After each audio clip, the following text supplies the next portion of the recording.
Hi, and welcome to my channel. Or if you're a returning subscriber, hi again! It's so nice to see you back here for another video. My name's Tess Lark, and today I'm going to show you how you can make these stunning trinket bowls with a floral technique using epoxy resin, alcohol ink, mica powder, and a little bit of glitter.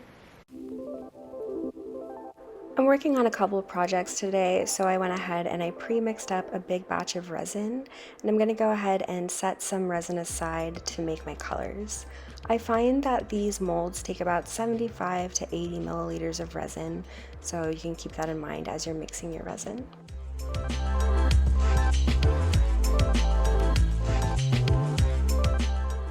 And as always, I'll have all the materials that I use for this project linked in the description below, so if anyone would like to try this project for themselves, all of that info will be down there for you. But for these flowers, I'm going to be using blue and white. So I've mixed up my blue, and I'm going to go ahead and add some mica powder and alcohol ink to my white. And when you're mixing resin, you just want to make sure that you're scraping the sides and the bottom of your container and making sure that the pigment is thoroughly mixed in. Lately, I've been loving adding the Periwinkle Glow Arteza mica powder to my white resin because it adds a really beautiful translucent blue sheen to the finished product. I want the center of my flowers to have a glittery gold center, so I'm going to go ahead and mix a little bit of glitter with just a tiny bit of resin. I want to keep it in pretty much a paste consistency because I don't want the resin to spread throughout the entire piece. Next, I'll go ahead and hit all of my prepared resin with my heat gun just to pop any bubbles that may have risen to the surface. When I'm not using my molds, I do like to keep them in their bags that they came in, and also use some duct tape just to try to get any dust or pet hair that might be left inside the mold. Then I'll go ahead and start to fill up each mold with some resin, leaving just a little bit of space because I will be adding more color.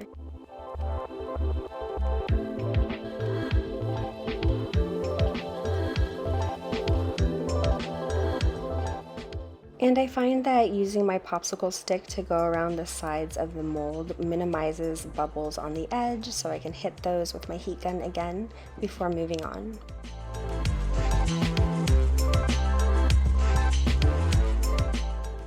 And now I'm just going to go ahead and start to make my flowers. And so I'm starting with my blue resin, and I have a really hard point on that cup so I can get a nice point and try to control where the resin's going. But I'm just trying to make a nice, loose, free-flowing floral pattern, just following those lines that I've created. And then next I'll go ahead and follow that with my white. And one of the things that I really love about this specific technique is that instead of using plastic bags or piping bags like I've done in some of my previous videos, which I will link down below if you're interested, but it's going to cut down on waste, which I really appreciate because I really hate throwing away plastic bags after projects. Even though sometimes it's necessary, I think that this might be a great alternative. And if you are liking this video so far, please don't forget to give it a like. It's a free way that you can help out my channel, help out my art, and make sure that I can continue making more tutorials. And when I'm adding my pigmented resin, I am trying to fill in some of that negative space and not just create big, bold lines. But after I'm done with my white, I'm going to go ahead and go in one more time with the blue.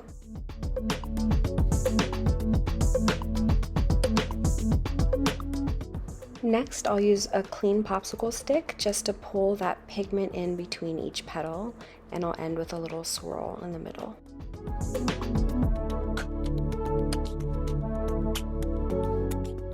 And then using two popsicle sticks, I'll carefully place a little bit of that gold glitter right in the center of each flower. And then finally, I'll hit these with my heat gun, just pushing the ink from the outside to the center to pop some bubbles. And then we'll cover these up for a few hours before popping them out of their molds.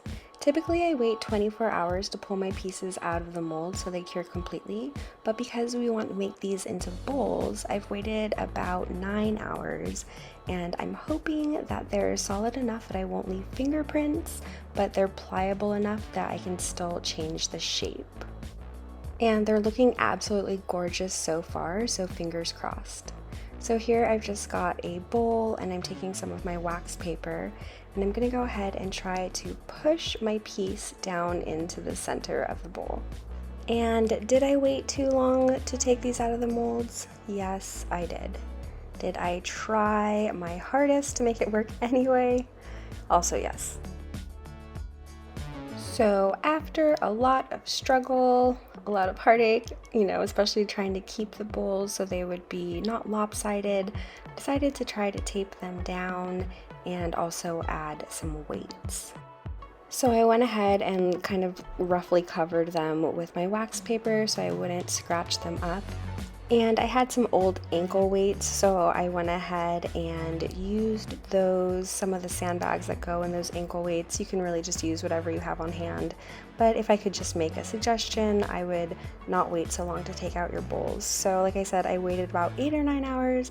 Next time, I think I'll try after 6 hours and wear gloves. And after leaving these guys alone for another 12 or so hours, they're fully cured, and I'm gonna go ahead and pop them out and see how they turned out. And the flower is beautiful. The slant on the bowl is slight, which is fine for a trinket bowl, but in the future I think I would like it to be a little bit more curved.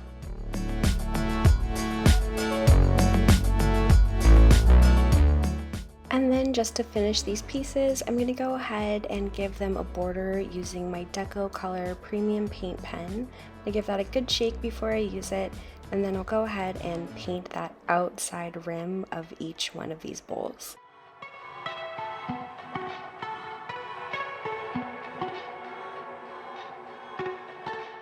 And now that I have the outside border on my bowl, I'm going to go ahead and just give it a nice fine border around the top.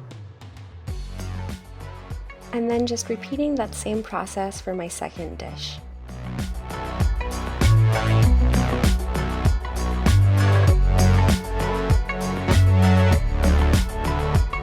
Alright, so our pieces are all finished up and I think that they turned out absolutely stunning. I'm pretty sure that this is my favorite flower technique to date.